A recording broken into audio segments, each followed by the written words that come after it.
The youngest sister met a boy at the youth group. She had never had a boyfriend despite being one of the most amazing girls I know. So she began going to the church to see the boy every chance she got. Almost immediately, we went from hanging out with her every day to only seeing her in passing. Seemingly overnight, she had an entirely new group of friends. We were completely socially alienated as far as recreational time was concerned. They always remained cordial. We were invited to all family events. My mother-in-law babysat our son every day for a few hours, overlapping with our shifts, and occasionally the sister would watch him so mother-in-law could prepare for the Tuesday night church meeting. Other than these three things, all other spare time was dedicated wholly to the church, despite the fact that we rent a house across the street from them. This period was riddled with rumors of exorcisms in the basement of the church. My in-laws let a young girl move in with them who was apparently spicy, sleepily active with her boyfriend. The church tried to exorcise her and failed, resulting in her being excommunicated. She had a Jezebel spirit. We eventually ran into her brother, who also attended while he was working at a local Walmart. He looked worried when he saw us and begged us not to tell anyone where he was. It was prophesized that my sister-in-law and her husband would adopt from Nigeria, to the point they even had a specific boy picked out in the prophecy. Eventually, this led them to traveling there to meet him in the form of a missions trip. In Nigeria, they held a massive revival ceremony where supposedly thousands of Nigerians gathered to hear the Americans speak. My brother-in-law told me he healed a blind man while he was there. They got to meet the boy they were supposed to adopt and found out it wasn't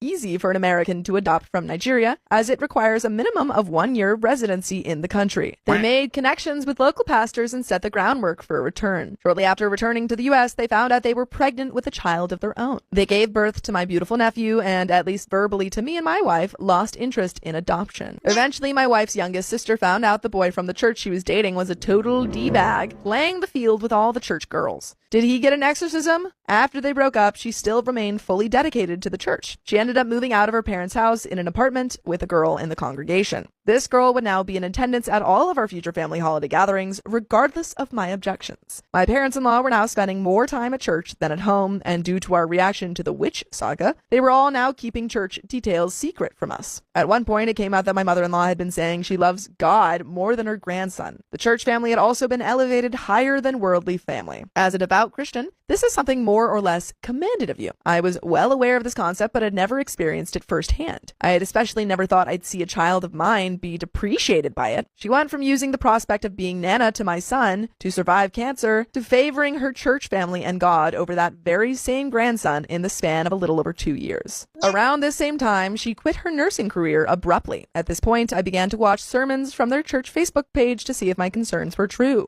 that Greg is a manipulator. In the opening of the sermon, Greg says something to the effect of, "Lord, may only your words come through me." In saying this, he is speaking for God. In the most recent sermon, Greg was praising